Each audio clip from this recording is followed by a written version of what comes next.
about it. If you lose your car, I see people crying because their car is smashed, with tears coming down. My beautiful car is smashed up, and they start crying, They don't know that garage, there's another one just like it. Maybe a better one, Forget it, that's material. But in the beginning, the man was immaterial. Do not connect yourself to man-made things.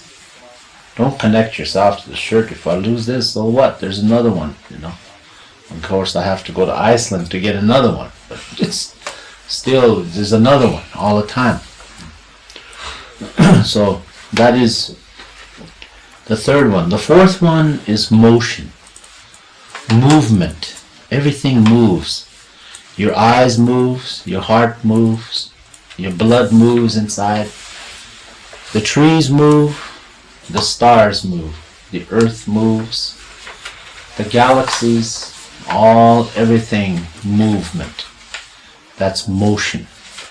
It's a spirit, it's in motion. Everything's always motion. In the wing it came. In the wing it came, there are many verses. Somebody asked yesterday, why do we, this staff that you see at the sweat lodge,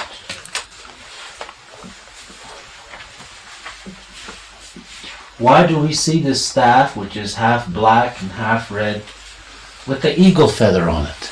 Somebody asked that question yesterday. If they haven't, I know they have it on their mind. Because the eagle, here the Christian teaches that the dove is a representative of the Creator. A dove? Dove is, to us, the dove is doesn't represent the Creator. To us, the Indian, it's the eagle.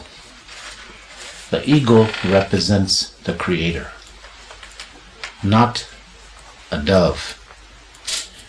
Of course, some countries have different things. Here, your grandfather's symbol was the eagle. It just lately, 2,000 years, the dove took his place.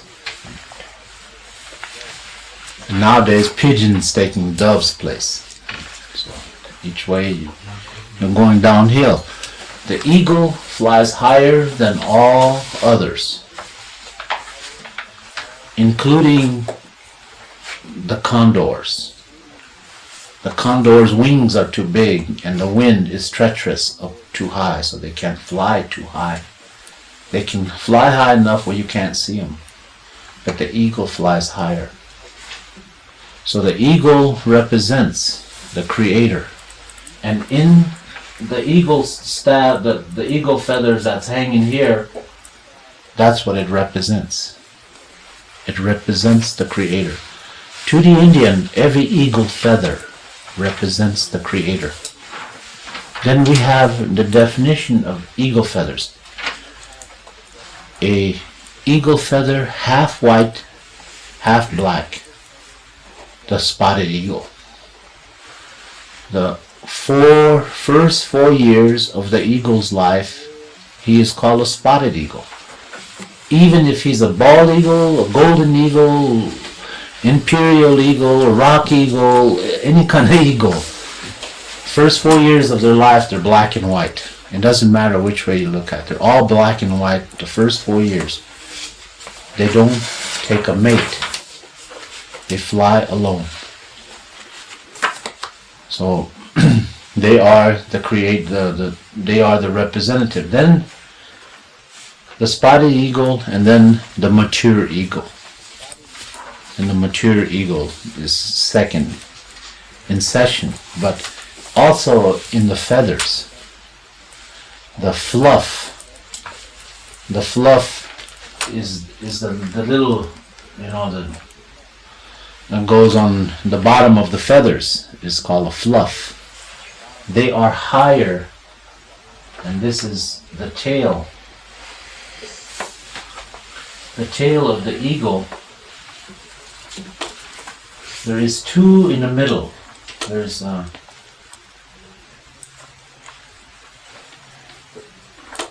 every eagle there is 12 tails, 12 feathers, every eagle. Sometimes a 13 because it hasn't fall off yet. Every year the tails fall off. The one feather falls off from the tail, like this. I'm explaining this to you because we do that in the marriage ceremony also. In the marriage ceremony, this two, then these two, then the other two, and the fourth one, this one. Let's say this one. The fourth one on each side is your ring, finger on your fingers. You know, it's or you put this brass thing on there, or sometimes gold thing, or whatever you do. You know, you get married, and sometimes you put it here. Depends on where you put it, you know. But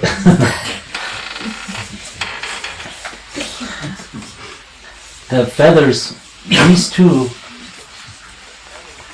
is next to the fluff. This fluff, these two feathers are called power feathers. They are the most sacred to the eagle. They don't like to lose these two. They are the second.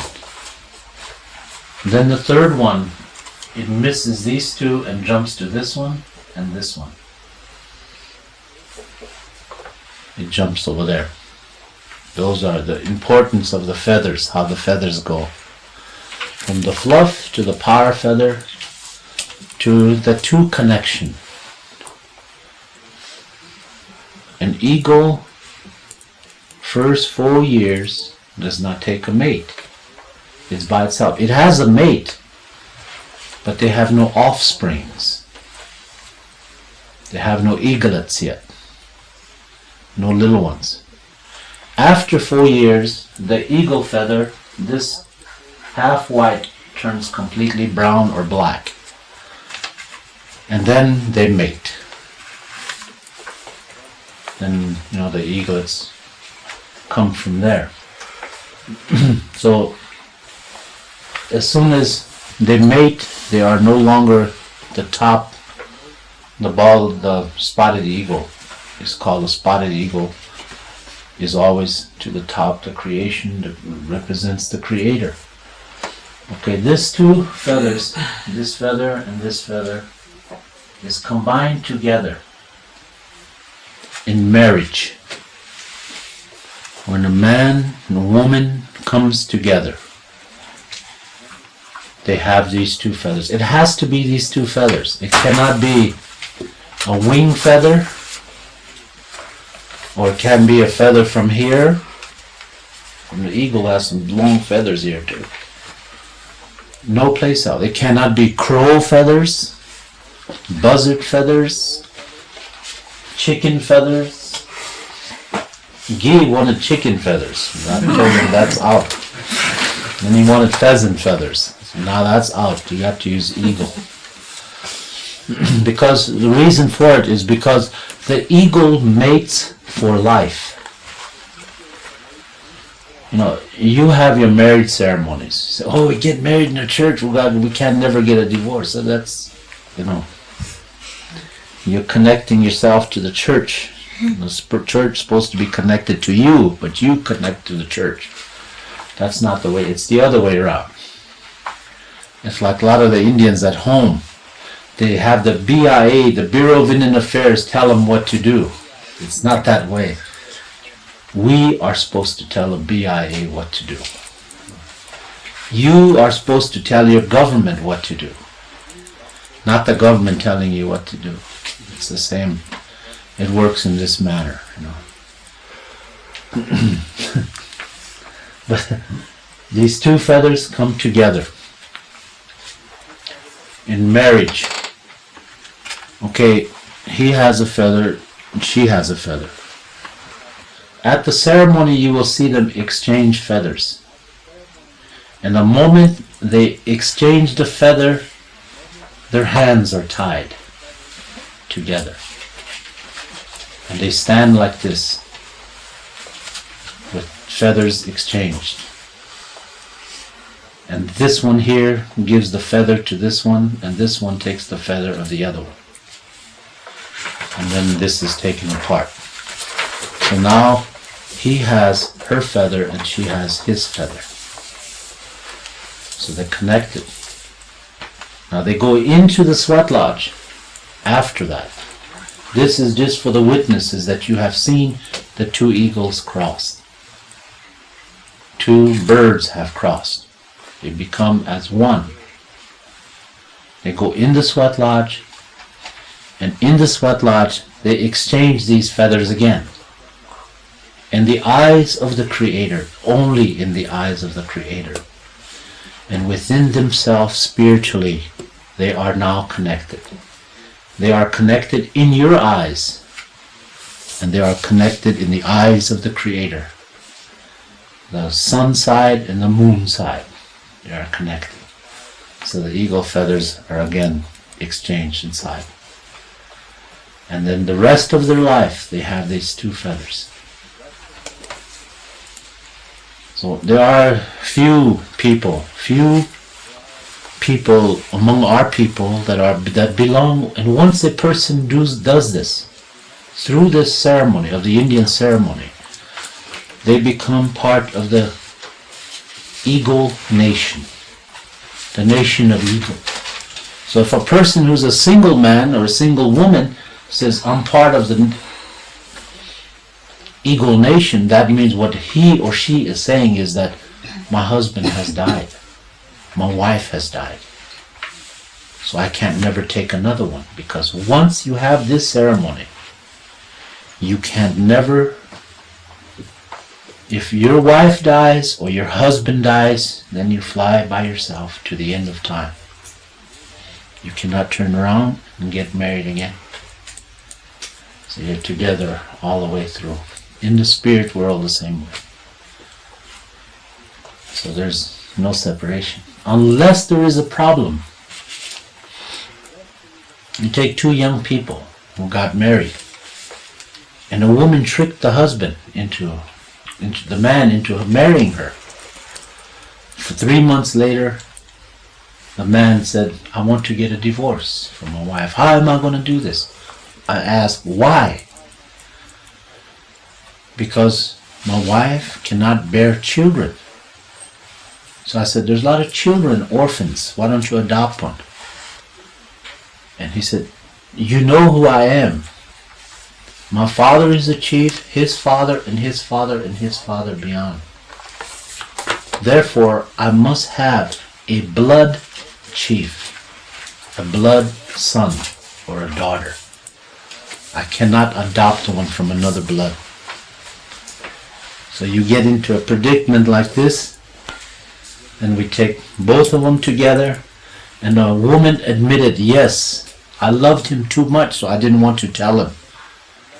3 months later, he found out, and he wants to break free. So it happened, so we had to have a ceremony, and we took this eagle feather from her, and we put it into the fire. We had to burn that one, because of using this treachery to gain this. So it works both ways. So this was one incident that happened this way. Now when two people get married in this way, and for no reason they break away, then we take those two eagle feathers back. And then you go on that way. Don't come here no more. We're not kicking you out, but you go over there. He is exactly like a man who has murdered another man.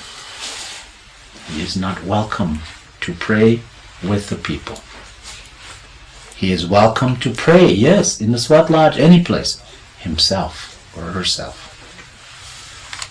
So many people respect that. You see, I see many of my own people. I see a very strong man. His father's a chief, but he comes to the sweat lodge. 100 yards, he stops. In my hand is the blood of 2 humans. I want to come there, but I cannot come there and pray with you. After you go, I will go there. That's respect. He didn't have to tell nobody. But he's connected to the Spirit. You cannot hide. You cannot hide all that guilt. It's there in the open. So this is how this works, this feathers. And the way they sit in the eyes of in the marriage ceremony, or even other ceremonies, even children. My daughter Josephine has 6 fluffs in her hair, given to her by a holy man, the keeper of the buffalo pipe, the arrow keeper, the sacred hat, the woman power, the Iroquois chief from Shenandoah, and also from one from South America, from the Aztecs. She got all kinds of fluffs in her hair. It's a daughter of a chief. But not only that, she's a daughter of that nation too. So they give her these fluffs. So she has many fluffs in her hair, but she wouldn't wear them though. She don't like to have them in her hair. But some people, you get these. You don't wear them just to see a feather in a person's head. There is an honor to everything. And that fluff is number 1. The fluff of the plume of the eagle is number 1. I wanted to mention this staff and why that feather hangs up there, and also today you will see the exchange of feathers, and that's what it's called in our people. Leon Petuki we are kahina ichumne yank tashkil. They said that's all they say. What they just said was, today is a beautiful day, for today the feathers are going to cross. It's a wedding ceremony. You call it a wedding, marriage ceremony. It's a more beautiful way of saying it. Today they cross. It means 2 people has come together. And it doesn't take a piece of paper. Take a piece of paper, and if you get married by a piece of paper, you hold it against each other. You tell your husband or your wife, look at this marriage, tear it up and throw it in the fire. Do it spiritually, it's a lot better. You can walk better together in this way. The Creator knows you're together. That's all that matters. But sometimes you have to do it for tax reasons. You have to take. You don't want to pay off too much taxes, so you write. It's interesting in America. A single man gets more money back from the government from taxes. So a lot of people like to stay single. And they pay all the income tax, but at the end of the year they get it all back. That's how it works. So the government always has their hand on some money to use. Rewriting this.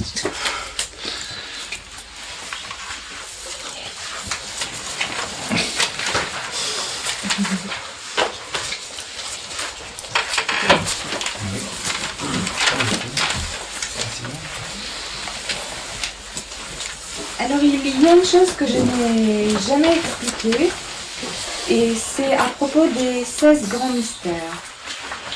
Et puis je vais aussi un peu réexpliquer pour les gens qui sont nouveaux. Et donc à propos des 16 grands mystères, les 4 premiers ils ont été créés il y a des millions d'années de cela. Et il y a donc aussi des millions d'années que cela, le monde a été créé en 4 temps, 4 différentes étapes. Par exemple, essayez d'imaginer que vous êtes le créateur et qu'il y a des choses que vous devez faire et que vous voulez changer. C'est très ennuyeux d'être le créateur et de se refaire soi-même, de changer,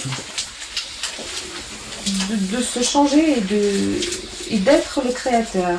Par exemple, le créateur n'a pas tout donné à quelqu'un. Tout ce qu'il savait, il n'a pas tout donné à quelqu'un. Il a gardé 10% de sa connaissance, de son savoir. Et cela va être la même chose si vous êtes un enseignant. Vous ne devez pas donner tout ce que vous savez, parce qu'à ce moment-là, vous n'avez plus aucune raison de continuer, vous ne pouvez plus continuer à apprendre. Donc il faut toujours garder 10% de ce que l'on sait. Donner 90%, enseigner 90% et garder 10%. C'est comme ce qu'on appelle la carte du vainqueur. Garder 10%, garder une carte. Donc, il y a des millions d'années de cela, le créateur a créé les 4 supérieurs. Les 4 supérieurs, qui ensuite se sont changés et ont créé les 4 associés.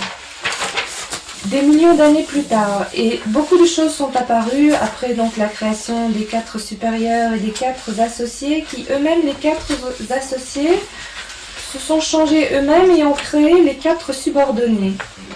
Et qui ensuite, les 4 subordonnés ont décidé de créer encore 4 nouveaux esprits, les 4 inférieurs. Et ensuite, il y a eu la création des 4 pattes. Et ensuite, après, les 4 pattes ont changé et sont devenues les 2 pattes. Donc, et cela s'est fait sur des millions d'années. Mais les premiers qui ont été créés, et ça je ne l'ai jamais dit, ce sont les pierres. Ian. Et c'est la plus haute partie de la création. Et ensuite, Ian a créé Katé, le vent, qui a lui-même créé les 4 directions. Et les 4 directions n'ont pas créé les esprits, mais sont impliqués dans le monde des esprits. La deuxième partie, c'est le Fils. Le soleil. Ah, le soleil. Non, c'est le soleil. Le soleil. Le soleil, la lune, et Yan qui s'est recréé en intellect. Shichu. Le mot intellect, c'est Shichu. Et c'est surprenant de voir que ce mot est apparu aussi quand est venue l'apparition de l'homme, Washichu, ce qui veut dire homme intelligent. Mais en fait, l'homme blanc, l'homme blanc qui n'est pas intelligent. Pardon. Oui, non, c'est important de voir comment Shichu est devenu Washichu, qui est l'homme blanc qui est arrivé et qui a tout saccagé. Donc, et on a vu que cet homme blanc Washichu n'est pas du tout l'homme intelligent, mais c'est plutôt l'homme primitif. Et la troisième partie de la création, ensuite vient en troisième partie Maka, la terre, qui est la contention, qui exprime la contention ou la capacité, la patience, et j'ai oublié un mot encore, je sais pas, la jeunesse, la patience, qui est donnée, et ensuite après la terre, le bison et la race humaine. Au début, la troisième partie, et donc c'était ce qu'on appelle l'immatériel. Au début, c'était l'immatériel. Puis de cet immatériel est née la nation du bison. La nation qu'on appelle nous Tatanka. Tatanka, ça ne veut pas dire seulement bison. La définition du mot Tatanka, cela veut dire une chose qui est destinée à atteindre le plus haut. Et c'est ça la définition de Tatanka, la définition de la race humaine. C'est pas, ça veut dire seulement un buffalo ou un bison. Donc au départ de ce qui était immatériel est venu ensuite le matériel. Bon, par exemple, vous pleurez ou cela vous blesse quand vous voyez, par exemple, votre très belle voiture qui est cassée. Mais tout ça, c'est du matériel. Ce n'est pas à ça que l'on doit s'attacher. Il faut comprendre qu'au début, toute chose et la race humaine vient de l'immatériel. La première partie dans la création, c'est le mouvement. Tout bouge. Les étoiles bougent, votre respiration bouge, le sang à l'intérieur de nous-mêmes bouge, les galaxies bougent, toutes les choses sur la Terre bougent. Le premier est donc l'esprit du mouvement. Puis c'est le vent aussi, puis vient le vent. Quelqu'un a dit hier soir, pourquoi il y a ce bâton-là, devant la hutte, qui est à moitié noir et à moitié rouge.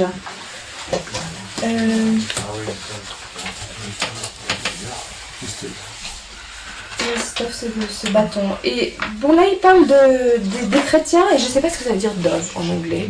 Colombe ou dove? Colombe? Ah oui, on parle de la colombe. Ouais.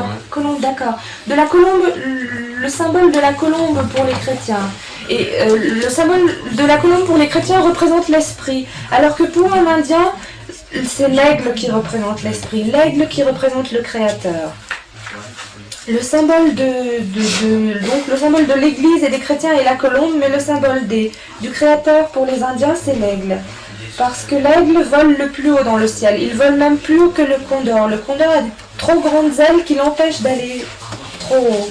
Et l'aigle, c'est le symbole donc du créateur. C'est lui qui vole le plus haut.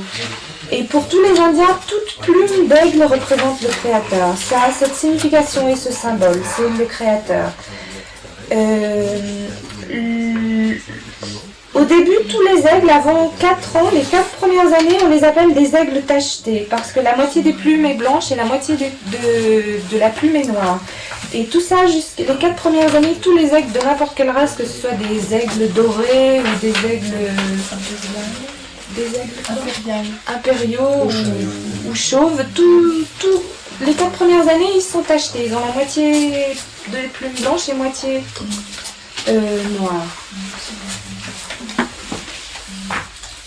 Et donc il y a différentes choses dans les plumes, et le fleuve c'est les duvets.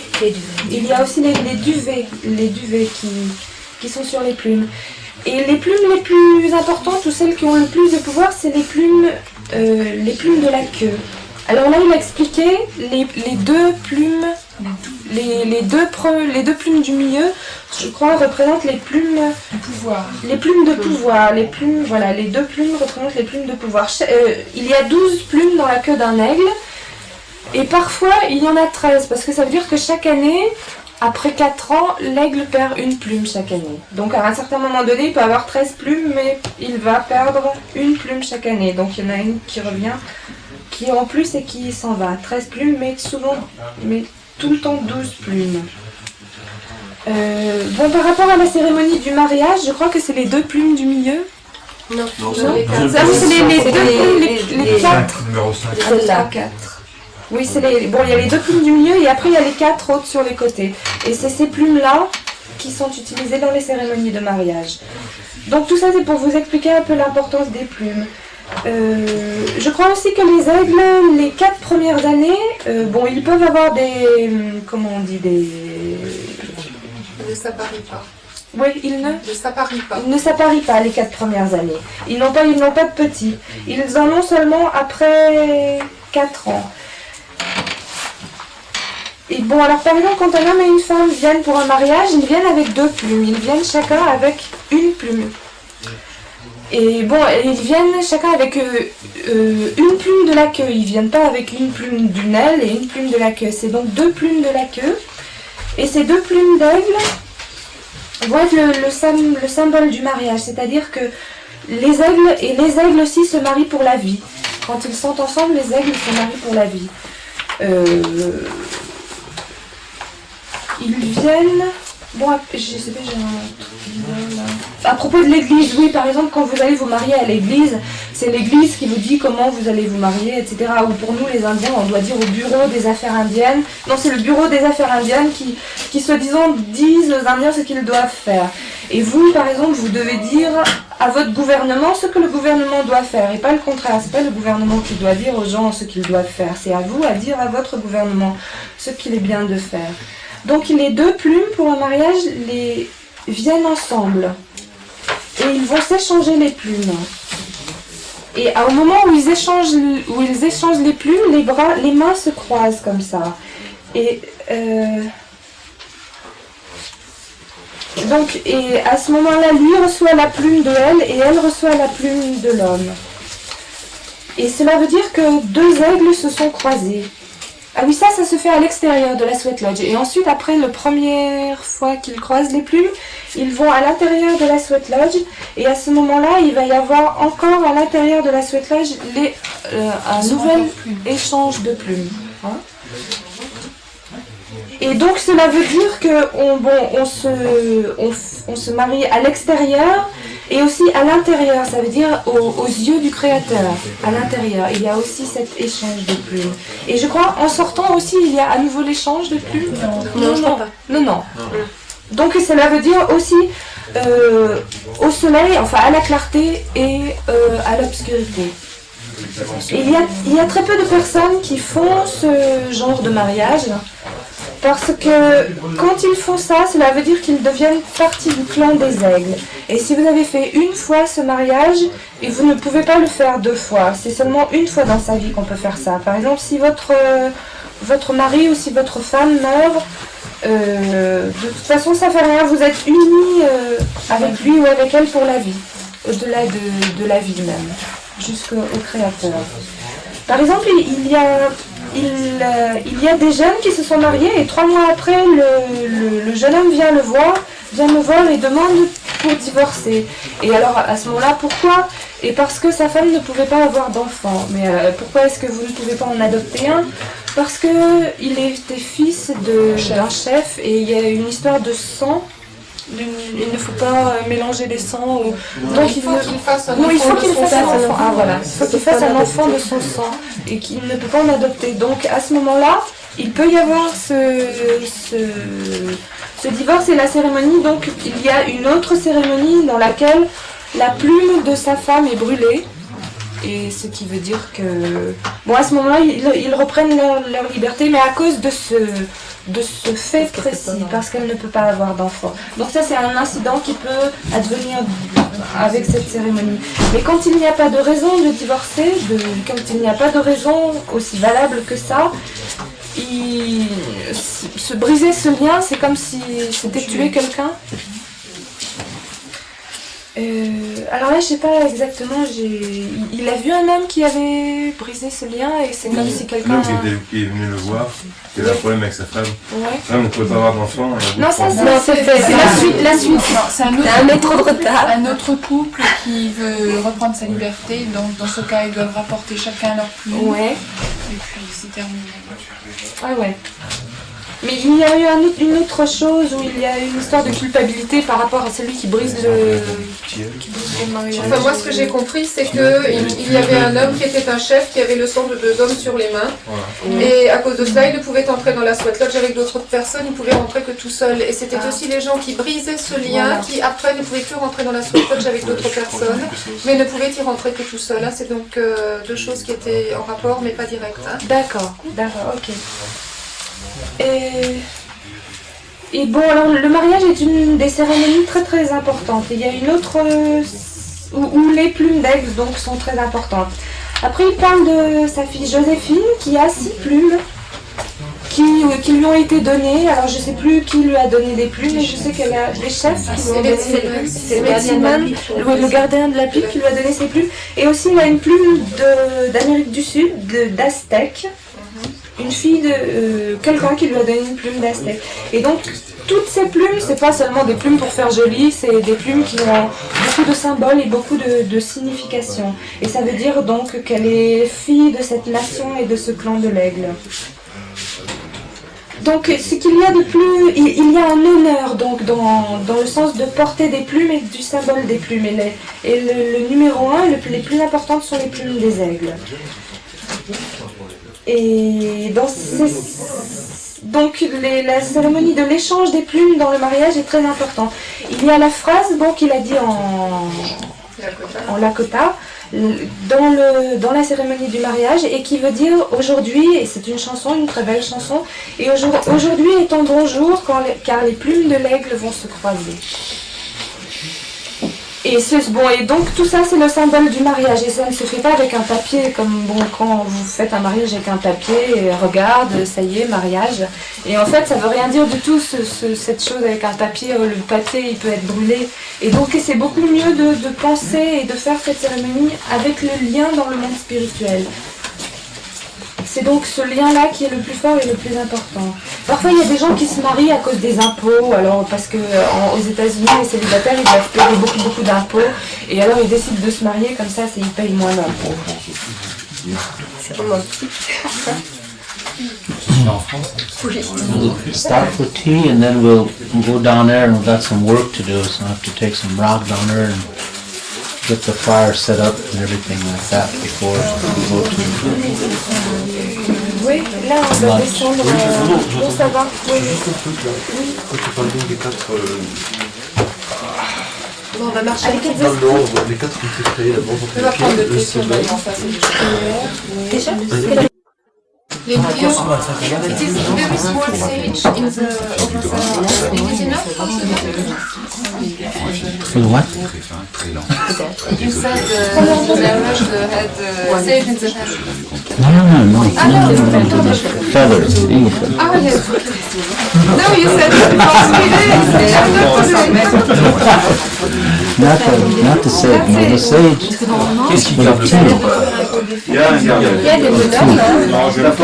So we should have at least a bucket of sage tea to put on the rocks. Qu'est-ce que tu cherches Mais il fait hier, ouais. Attends, je vais voir si je la fais. On voit pas là, hein.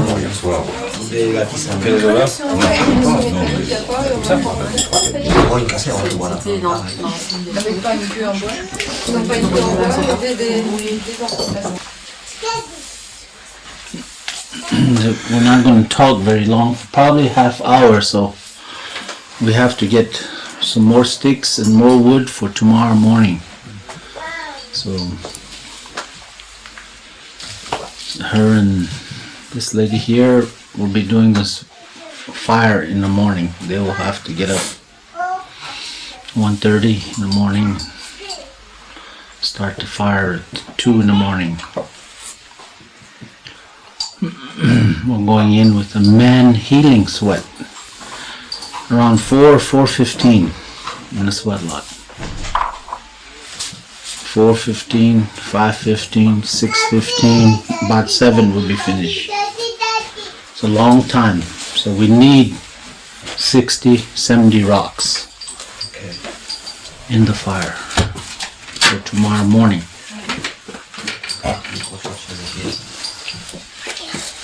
It's a man healing sweat, so it'll take a long time. So they're hotter and longer in the sweat lodge.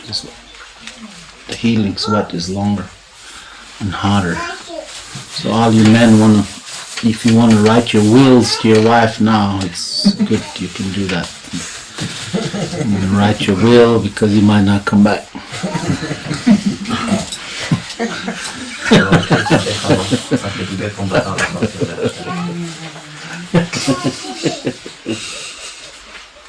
Might have burial ceremony right there. Parlez-moi.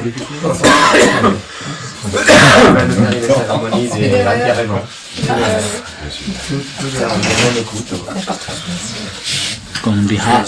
I haven't had a good hot sweat in a long time, so make it very hot.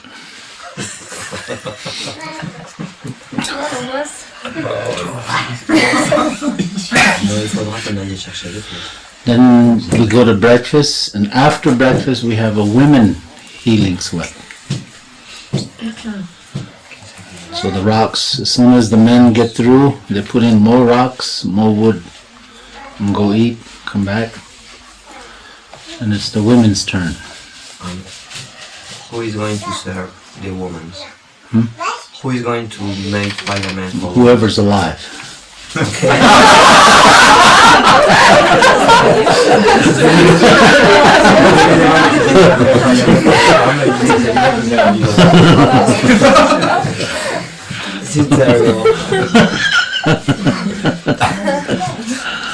Well, that's a logical answer.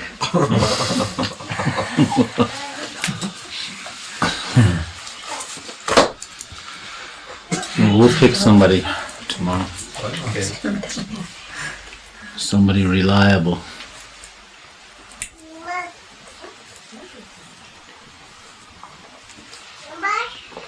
We can't pick on Erica or Michelle or Guy or Anne tomorrow. Just okay.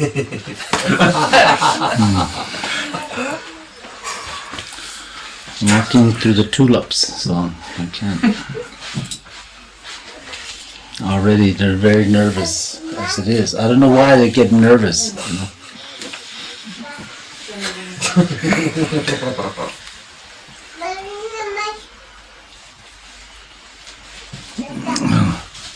It'll be the first marriage ceremony we did in Europe.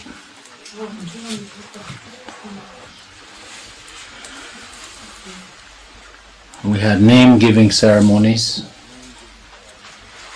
but no marriage ceremony. Yes, we did.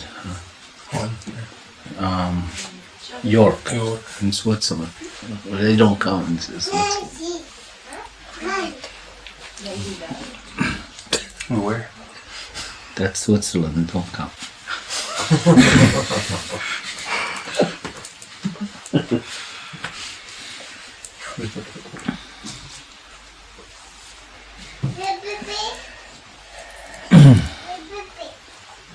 To us, it's a big occasion for marriage ceremony.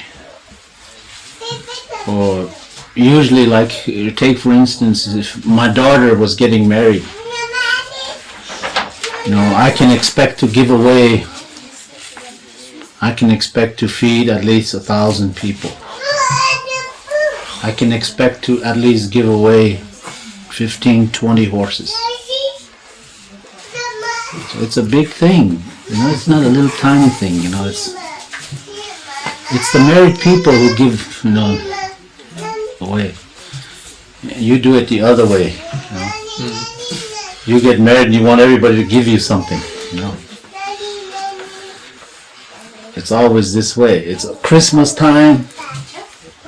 You give gifts to your children. It's supposed to be your children give gifts to mother and father for bringing them here. But you got it backwards. Do everything backwards.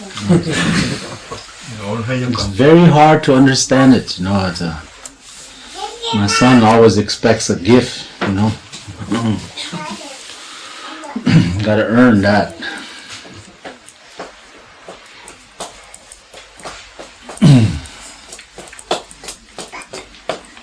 There are some people here that are here late for the sweat lodge, so I'm not going to start all over again. They want to know they can. It's written in French and it's also written in there and in there. Maybe after the end of the seminar, a little pamphlet or a book can be written about the whole thing, because there's marriage ceremony involved in this, so it's different. And what we have discussed in the last 2 days,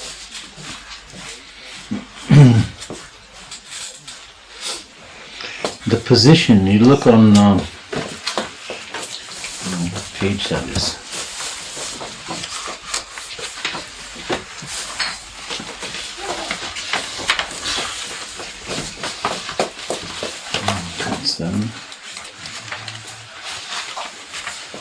You look on page 6. There's positions inside the sweat lodge. Once you get very used to the sweat lodge, then it's good to remember those positions. As long as you don't know them, it doesn't matter right now to take positions and what they mean between. You got a problem, like let's say with your spirit. Spiritually you have a problem and your position is between 13 and 14. It's Nari and Niyang. 13 and 14. That's your position. If you have a spiritual problem. If you have a marriage problem. What? If you have a marriage problem, you know, man and wife. Your position is between 12 and 13. That's your position.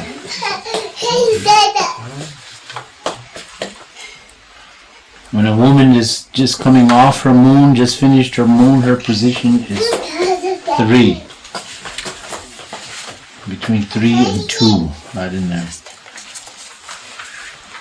So each position in between, there is a definition of where you should sit. If you know the sweat lodge very good, you'll position yourself so you sit there. Exactly, because the sweat lodge is made like this. Of course, when it gets hot, it doesn't matter where you sit. You know? You'll be squirming for more room anyway, so it doesn't matter. Actually, how happens that sometimes, like myself, I always like to sit next to the door. That's Spanish syndrome.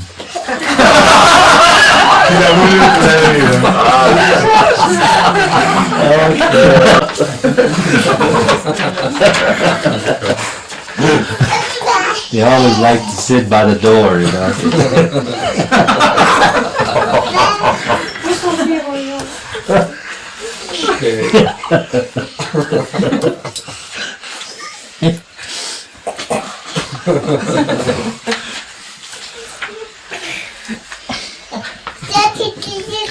That's the position of the man who helps the medicine man, the sweat lodge, the man who runs the ceremony. That position, right by the door. The hottest place is the east. On the east side, right across from the west, straight back. So if you want to sit on a hot spot, you can sit there. And I'll guarantee you it's very hot there. Because the wind comes and blows it in there and when the door is open. It gets very hot right there. Actually, there is no cold spot in the sweat lodge. No, if it's hot, you can't find a cold spot, only outside.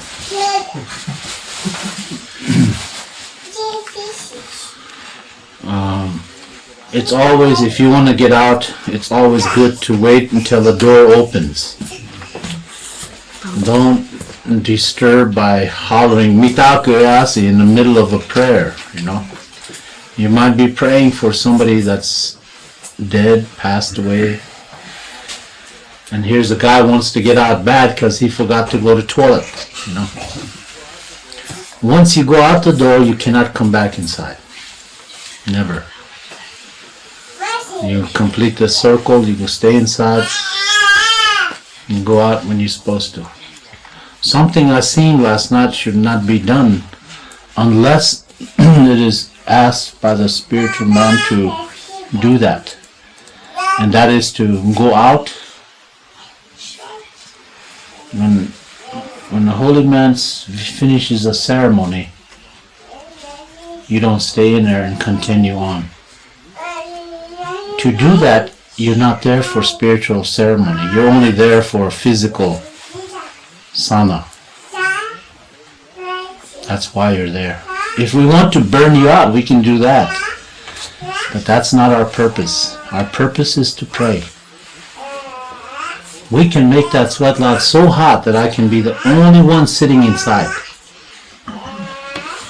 You know, and that's not the purpose. You know, the purpose is to, you know, like they did that in Gramont. So I just told my son, you make it hot and run them all out. So he did. He run all of them out. His little boy run all the grown men out. They come out of the sweat lodge very fast. Just to show you how hot it can get very fast. So you don't, this is not a plaything. You're in there, you go in there to pray, and we know exactly if there's 10 men inside, one man can stand so much heat. I'm watching every face, every man inside. In the darkness and in light, I'm watching you and your feelings. If I know you are about to break, I will open that door. So I know exactly your feelings inside. And maybe Guy always has a problem with his head, you know. So his head burns up all the time. So he used to usually take a rag on his head, you know, turban. So his head can stay cool. So in case he forgets, maybe one of you guys will have an extra towel and lend to Guy or Renee. One of them. Yeah. Cool heads.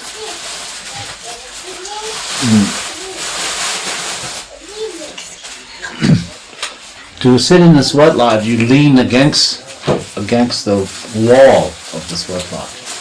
Don't lean over there like this, because this is going to burn up your shoulders. So you put your back against there like that. And then the heat comes in a circle. It comes around from that side, it hits here, and then goes right on out like this. And creates a funnel, a circle inside the sweat lodge. You don't see those. You don't experience it because, you know, it's too hot in there. You're just sitting there. I don't know how many rocks going to come in this time. I wonder if one of those rocks going to fly out and hit me. It's always these things going on in the sweat lodge. You can't never concentrate, you know, on praying.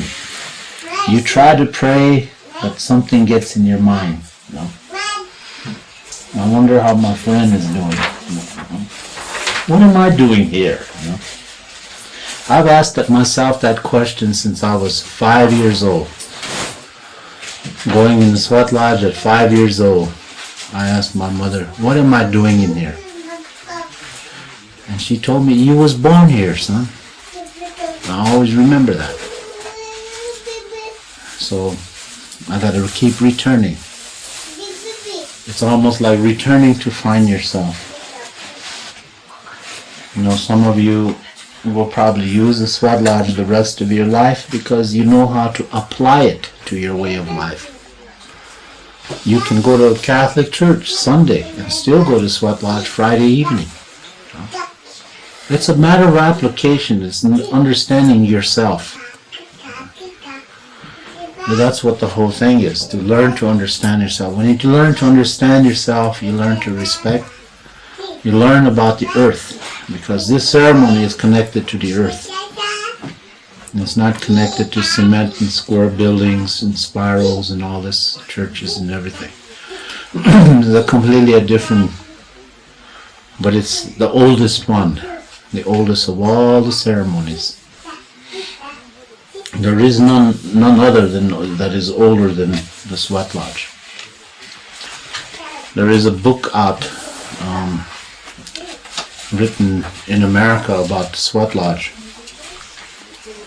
A man who did a research, and he found sweat lodges all across the world, and he written about it, dating back thousands of years. Anthropologists who went through the trouble of finding out how old the sweat lodge is and where it came from all the people. It came predominantly from the woman. This ceremony came from the woman to the man. It is a gift to the man. That's why we push so hard on the women to help at the sweat lodge. Because it's the gift from the woman to the man. For the man never purifies himself. Physical purification. All our sisters do this every month. So we go in there to purify ourselves, to cleanse out. This is the only form that we have. If man decided to do this 2,000 years ago, the world will be not in the shape it is today. You will not see square houses, you will see round houses, and you will see domes and things like this. These are figures, from the earth. Everything square does not last. It's destined to destroy itself. Like I've said, tomorrow morning the sweat lodge will be very hot. I'm not having an endurance test tomorrow. I just like to have a good hot sweat. And I'm sure there's some of you that like a good hot sweat lodge. And a long one. Till your legs go to sleep.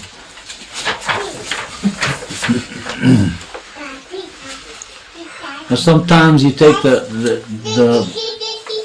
tribe of the Mandans. They have a sweat lodge that starts from sunup to sundown. 1,200 rocks. You come out 4 times in that time. Every 3.5 hours you come out of the sweat lodge for 10 minutes, then go back inside. The rocks go out, more come in. At 300 at a time, the rocks come in. And the rocks, if you can imagine how it is in the sweat lodge, put 300 rocks in there and see how much room you have. And be in there for 3.5 hours.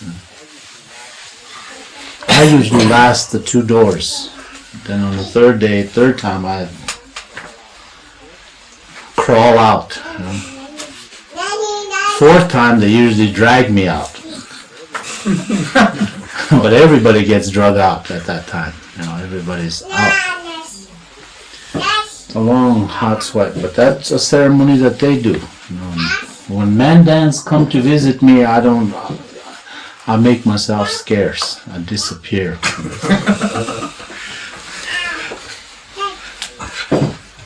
Because I know what they're after, what they want to do. It's a long, hot sweat. It's no good to run from it, but at the same time, to teach it is one thing, to practice it is another thing too. And practice all day sweat is really hard.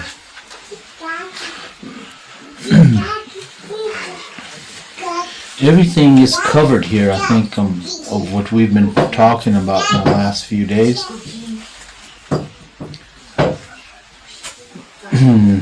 I will say something about the part of the woman. Because I think once we leave here, we're going to be busy between now and tomorrow morning. It's going to be like this.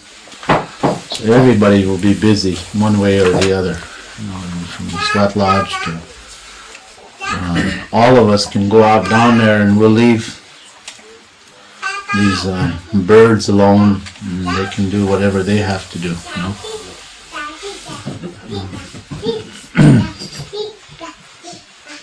Crows, I should say.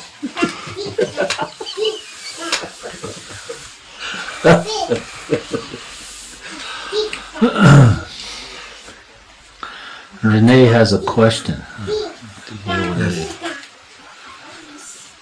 What is the place for when you get the physical sickness or like my sickness inside? Where is what's On the place? rocks. On the rocks.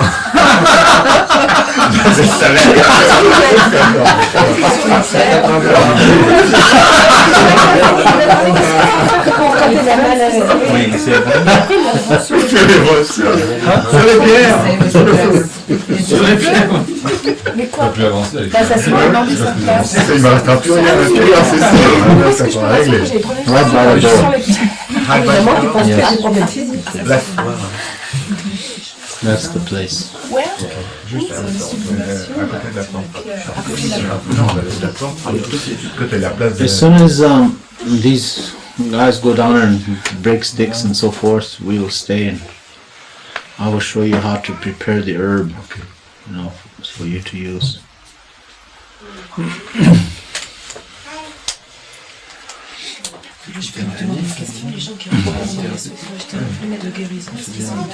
Et for the lungs too.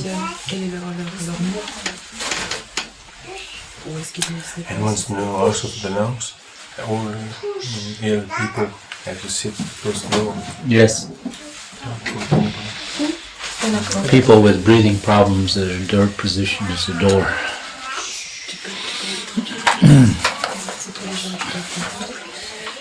She asked if it is necessary to say you what kind of diseases a person has before going in a healing sweat lodge. Yes, it's usually good to. C'est en général bon. We don't want to put a person in there that, you know, shouldn't be in there, you know. There are different healings that you have to do for a certain disease that does not take the sweat lodge, you know. Parce qu'il y a des mots qui nécessitent d'autres thérapies et donc on ne mélange pas tout. Donc il faut demander, il faut dire.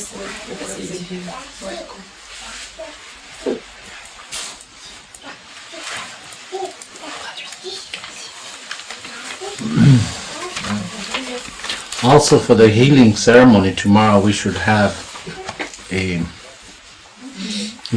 bucket. We should have a bucket of very hot water for the sage. Okay.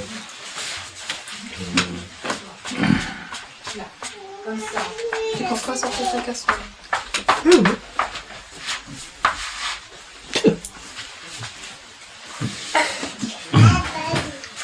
When we kill a spider, we say, Wakantranka trunkashila mushimalayo. Wakianikitepelo. When we kill a spider, that is the correct way to say it. It's a grandfather creator, forgive me. Forgive me, for the thunder beings have taken your life. We do that when we kill a spider. Only the spider we do this. No other insect, just this spider. That's from the thunder beings and the spider cannot get along. Sometimes you see the lightning hit some place where there's nothing. You think it's nothing, but usually it's this guy. For what reason? Spiritually we understand, but physically I don't know why. It doesn't create heat, and yet the lightning likes to hit a spider. It's always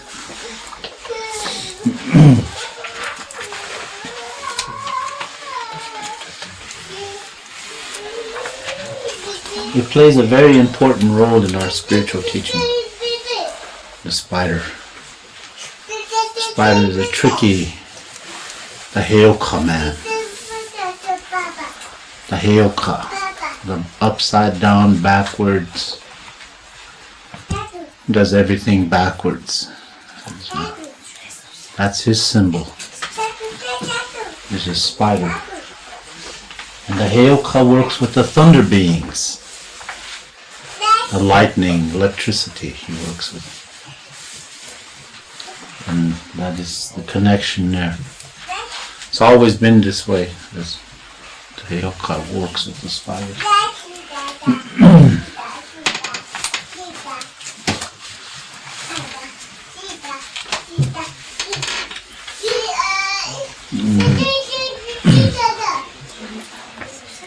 As they get ready, you know, you get those of you that are going down there to get wood ready and everything, you can just stay down there. Because we'll be down there at 3:30. We'll be down there at 3:30 to do the ceremony. because about half hour after that the rocks will be ready. We'll go right into the sweat lodge. Those of you that are, got a mate, you might take your towel down there with you too. Take your towel with you.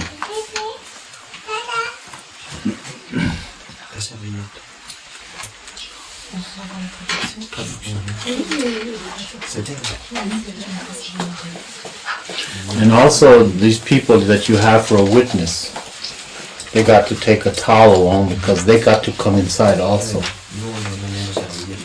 To come in the sweat lodge. Yes.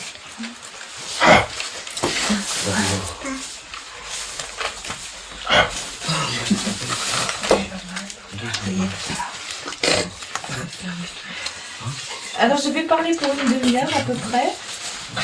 Et il faudrait qu'il y ait plus de bois et plus de petits bois pour demain. Parce que il y a une cérémonie de guérison qui va commencer.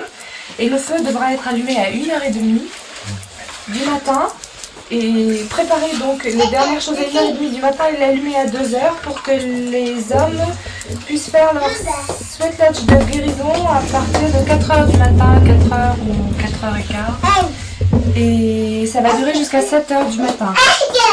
Ça va être donc une sweat lodge très longue. Il faut préparer au moins 60 à 70 pierres. Il faut qu'il y ait entre 60 et 70 pierres dans le feu pour demain. Donc ça va être les sweat lodges de guérison. Les cérémonies de guérison sont en général très longues et très dures. Et donc demain, ça va être pour les demain matin, on va commencer par les hommes. Et donc très très longue et elle va être très dure celle de demain. Alors les hommes, il faut commencer à faire votre testament parce que peut-être certains d'entre vous vont pas revenir. Et puis il y aura peut-être même une cérémonie d'enterrement. Enfin bon, bref. Et tout ça pour dire qu'il faut se préparer pour la cérémonie de demain. Bon, après il y aura le petit déjeuner. Et après cette cérémonie des hommes, il va y avoir la cérémonie de guérison des femmes. Et dès que les hommes seront sortis, il faudra remettre beaucoup de pierres à nouveau et tout de suite du bois pour que après le petit déjeuner, on va commencer avec la sweat lodge des femmes. Alors, il y a quelqu'un qui pose la question, qui va servir les pierres pour la sweat lodge des femmes? Alors, ce sera celui des hommes qui sera vivant. Qui sera vivant pour la sweat lodge. Bon, on ne sait pas, on verra. Après, je suis en train de voir que Anne, Guy, Michel et Rika sont un peu nerveux en ce moment. Et on ne sait pas pourquoi, mais enfin bon, ils sont un peu nerveux. Et c'est la première cérémonie de mariage qu'on va avoir en Europe. Il y a déjà eu des cérémonies de don du nom. Et en fait, je crois qu'il y a déjà eu une cérémonie de mariage en Suisse. Mais bon, alors c'était bien là qu'on a vu. C'était pas l'Europe. C'était pas l'Europe, c'était la Suisse. Alors bon, pour nous, les cérémonies de mariage sont très très grandes occasions, les cérémonies de mariage. Par exemple, si ma fille se marie, je crois que je peux attendre, je sais plus si j'ai 100 ou 1000 personnes. 1000 personnes. Il doit nourrir, mais. Ah oui, il doit nourrir 1000 personnes et aussi il doit donner, offrir 15 à 20 chevaux. Donc c'est en général des grandes cérémonies où il y a on donne beaucoup de choses. Il faut donner beaucoup de choses. Par exemple, à Noël, vous allez donner beaucoup de cadeaux pour vos enfants. Et alors qu'en fait, ce serait le contraire qu'il faudrait faire. Ce serait aux enfants de remercier leurs parents de leur avoir donné la vie. Donc il y a beaucoup de choses qui sont complètement contraires. C'est comme mon fils aussi maintenant, il attend toujours des cadeaux. Et alors là, je crois qu'il a parlé que tout le monde prenait des notes en français et qu'après le séminaire, il fallait peut-être faire un petit pamphlet, petit fascicule sur la cérémonie de mariage. Oui. Bon, après, je vais parler par rapport aux positions dans la sweat lodge. Il y a les différentes positions qui sont à l'intérieur de la sweat lodge. Alors bon, au début, quand vous ne savez pas précisément comment fonctionne une sweat lodge, etc., il n'y a pas d'importance. Vous prenez n'importe quelle place. Au début, ça ne fait rien. Mais par exemple, si vous avez un problème spirituel, c'est bien que vous preniez place si vous prenez la page 6 du petit bouquin, là, entre la place 13 et 14. Par exemple, entre Larry et Nian, c'est le nom des esprits qu'il faut regarder sur le petit fascicule, entre 13 et 14. Par exemple, si vous avez un problème de mariage ou un problème de couple, il faudrait prendre la position assise entre la place 12 et 13. Et par exemple, pour une femme qui vient juste de terminer ses règles, c'est bien si elle peut se placer entre la position 2 et 3. Donc chaque position veut dire quelque chose et il y a un symbole particulier. Si vous ne savez pas, bon au début c'est pas grave. Et de toute façon quand il fait très chaud, peu importe, on sait même plus dans quelle place on vit. Mais par exemple, ah oui, après c'est José, je crois que tu poses la question, pourquoi est-ce que je m'assois toujours près de la porte? Alors c'était la position espagnole. Le syndrome Non, le quoi? Il a le syndrome espagnol. Alors non, après il a dit que c'était quand même c'est la position de l'homme qui aide celui qui guide la cérémonie. Par exemple, la place à l'est, c'est-à-dire juste en face de la porte qui est à l'est, ça c'est la partie la plus chaude de la Sweat Lodge. Oui, si les gens veulent sortir, ceux qui ont des problèmes et veulent sortir, il faut quand même attendre, il faut essayer d'attendre que ce soit quand on ouvre la porte. Il ne faut pas par exemple crier oh Mitak Yassine quand on veut, en plein milieu quand les gens prient. Il faut attendre que la porte s'ouvre et à ce moment-là on peut sortir. Il faut, parce que bon, il faut essayer de respecter tous les gens qui prient à l'intérieur et bon par exemple et aussi ne pas penser à soi mais essayer de prier pour les autres et ça aide à rester à l'intérieur. Il faut par exemple prier pour les gens qui sont morts, les gens qui sont au-delà, les gens qui sont déjà partis. Et bon, il faut respecter toutes ces prières qui sont là, que l'on fait dans la Sweat Lodge. Et donc, ne pas sortir n'importe où, mais quand la porte s'ouvre. Et si... Par exemple, là oui, j'ai vu quelque chose hier qui ne devrait pas se faire, je crois. Je sais pas, quelqu'un est sorti, ou je sais pas quoi, est sorti au mauvais moment, ou pas comme il fallait, je sais pas. Il est resté une porte supplémentaire. Ou rester une porte, oui, revenu, sortir, revenu. Donc quand on est sorti, on ne doit pas revenir. On est resté après que lui soit sorti. Après que Lui soit Ah sorti. oui. Ah oui, ça, s'il ne le dit pas à la fin, il faut pas le faire, il faut que tout le monde sorte. Non, mais si on reste après, c'est uniquement pour du sauna. Ah oui, c'est ça, il y a plus de... D'accord, de prière, des choses comme ça, c'est juste pour physique, pour éliminer, quoi. Des problèmes physiques. Et oui, et donc le propos d'une Sweat Lodge, il faut bien se rappeler ça, c'est donc la prière, hein, c'est pas juste, ou alors juste accumuler de la chaleur et brûler, hein. C'est pas le propos d'une Sweat Lodge. Le propos d'une Sweat Lodge, c'est qu'il fasse très chaud à l'intérieur, d'accord, mais c'est pour des prières. Et on n'est pas là juste pour des questions d'endurance physique ou des choses comme ça, essayer de supporter la chaleur, c'est pas ça du tout. Hein. Une Sweat Lodge, c'est pour prier ou pour guérir ou se guérir de maladies. Bon, il dit que je peux voir le visage et je peux connaître les sentiments des gens à l'intérieur de la Sweat Lodge. Même s'il fait tout noir, j'arrive à comprendre ce qui se passe. Par exemple, je sais quand Guy a des problèmes avec sa tête, quand c'est chaud. Et à ce moment-là, Guy, il faudrait qu'il mette un turban sur la tête. Si quelqu'un a une serviette en plus pour donner à Guy, pour avoir pas trop chaud. Et même pour René. S'asseoir au fond. Ah oui, pour s'asseoir, il ne faut pas non plus s'asseoir comme ça avec la tête devant parce que la chaleur, comme elle vient du feu et elle vient là qui fait un cercle, ça va peut vous brûler. Donc il faut s'asseoir toujours avec le dos près du bord. Et pas ouf. Ouais, je sais pas. À l'usage, rester droit comme un lit, c'est peut-être pas l'idéal. Le visage aussi qui est brûlé, hein, comme ça. Le visage. Bah oui, c'est Oui, mais si t'es trop près du feu, On me dit qu'il vaut mieux se rouler en boule et puis pas se mettre près du feu, mais il vaut mieux avoir un contact avec le sol si on sent que c'est trop chaud. Hein. Bon, non, par exemple, je peux sentir aussi quand les gens pensent bon, attention, là il y a une pierre qui va faire un éclat, ça va me brûler, ou alors bon, il y a encore combien de pierres qui vont rentrer et qu'est-ce que je suis en train de faire là, etc. Bon, très souvent, il y a des idées qui viennent comme ça qui nous empêchent d'être en contact avec le spirituel et de vraiment prier. Par exemple, la première fois que je suis rentrée dans une Sweat Lodge, c'était quand j'avais 5 ans et j'ai demandé à ma mère qu'est-ce que ça veut dire, qu'est-ce que je fais là? Et elle m'a répondu, mais tu es né ici et tu dois te rappeler que tu es né de la terre et tu dois te rappeler que tu vas retourner à la terre et tu rentres ici pour te retrouver. Donc il faut essayer d'appliquer le rythme, d'appliquer la Sweat Lodge dans votre vie quotidienne. C'est pas comme, bon, s'il y a des gens qui vont à l'église tous les dimanches ou des choses comme ça, mais il y a aussi le fait de savoir et de comprendre pourquoi on utilise la Sweat Lodge. Et c'est bien de l'adapter dans sa vie de tous les jours et de comprendre la connexion avec la terre, avec la vie, avec les prières, etc. Et surtout avec la terre. La sweat lodge est reliée avec la terre, d'où on vient et où on va retourner. La sweat lodge est une cérémonie très ancienne. Je crois qu'il n'y a pas d'autres cérémonies au monde aussi anciennes que la sweat lodge. Par exemple, je connais quelqu'un qui est anthropologue et qui a fait des recherches là-dessus. Et il a trouvé que la sweat lodge date de plusieurs milliers d'années et qu'elle existait de partout dans le monde entier, hein. Même en Europe, un peu de partout, il y a des restes de cette cérémonie.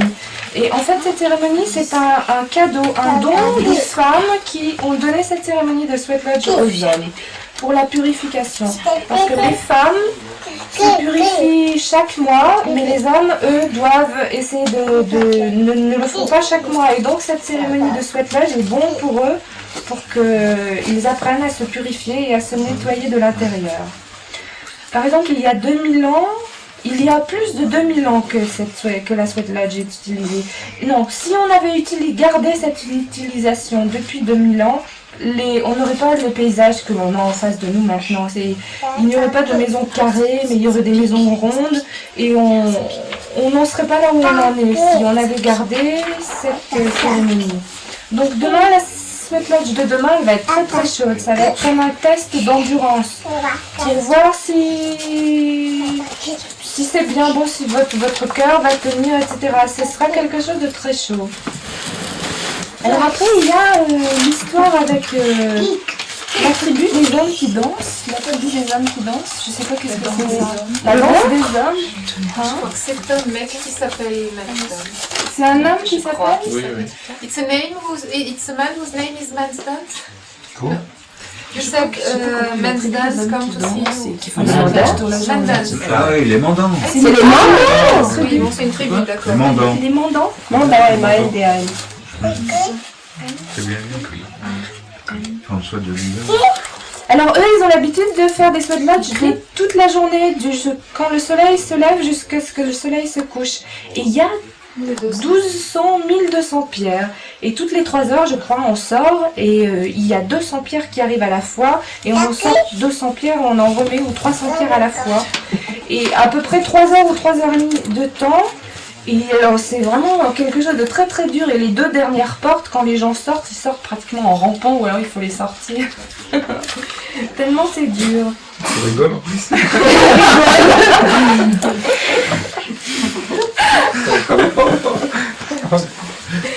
Car donc la tribu des hommes des mandants, ils font vraiment des sweat lodge comme ça très dur. Et quand ils viennent, ah oui, toute la journée, donc une sweat lodge toute la journée, c'est vraiment épuisant, quoi. C'est vraiment quelque chose de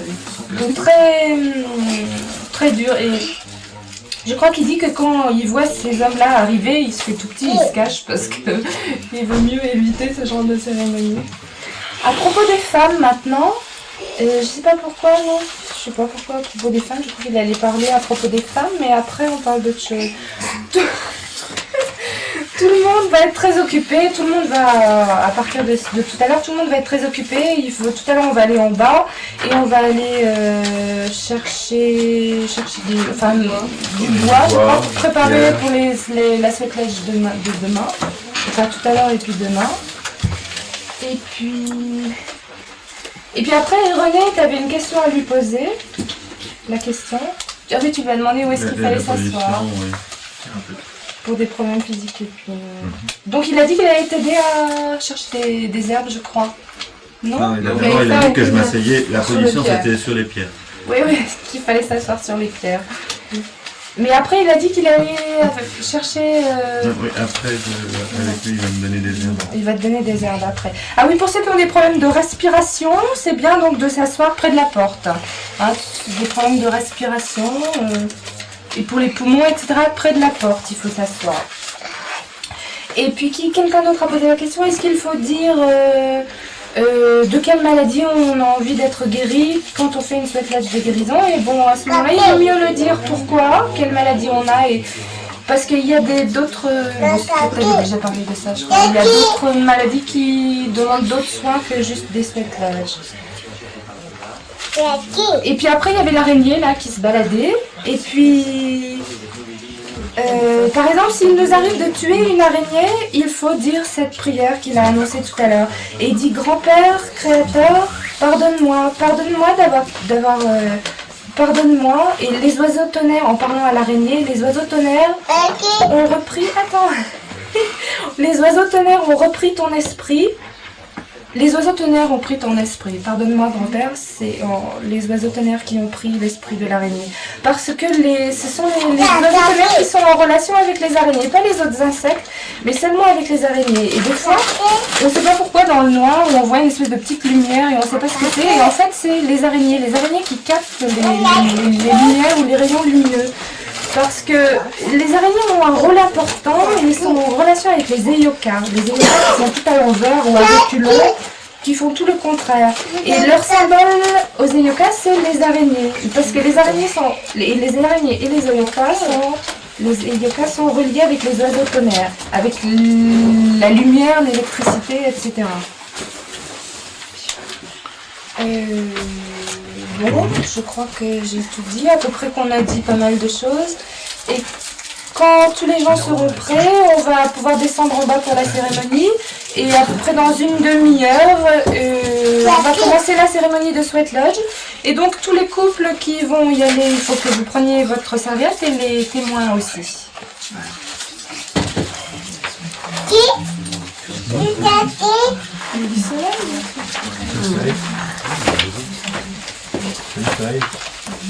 Somebody asked, do you think a woman on the moon can do also little tobacco bag of wings?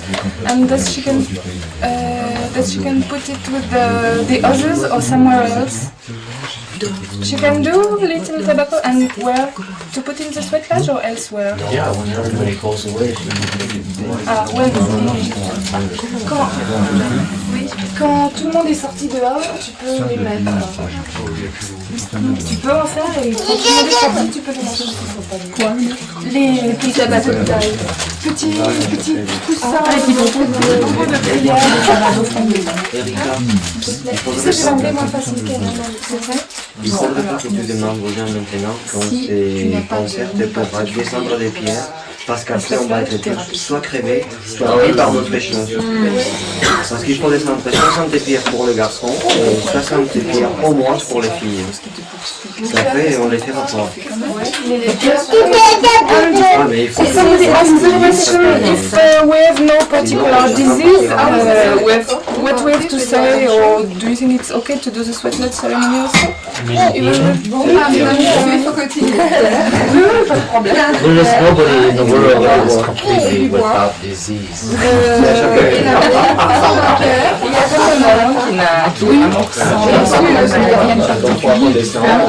Pas aigu, quoi. Tu touches pas comme moi, comme une paire de pierres. Non, jamais oublié de fermer à cause des vaches. He's speaking Latin, tell him. Et c'est la tribu des hommes qui dansent, ça veut dire? Ah bah c'est propre. Mandant. Men dance. Ah, men dance, c'est men dance. Mandant. Ah, men Men dance. dancing. Men dancing. Men dancing. Aïe aïe aïe. Men dance, ouais, je crois que c'était les hommes qui dansent. Et tu m'avais pas dit l'autre fois. Moi je savais pas que... Ça s'était dit la semaine dernière.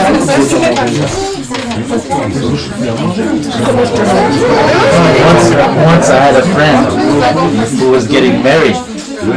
So me and my other friend, we kidnapped him. Next day was that night, the last party. So he got drunk and passed out. He's supposed to get married in the morning. We put him in the car. We took him 100 miles.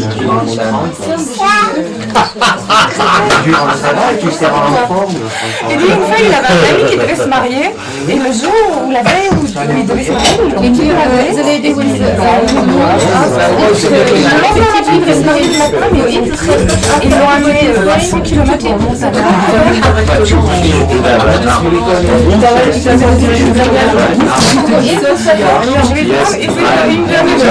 Exact. Yes, you can do that right now. Go in the sweat lodge. Ok, yes, yes. Tu dis pas, moi c'était une Indian joke. Maintenant, tu vas les faire. People do that. C'est des prières. Tu penses pas à He called from Montana and California.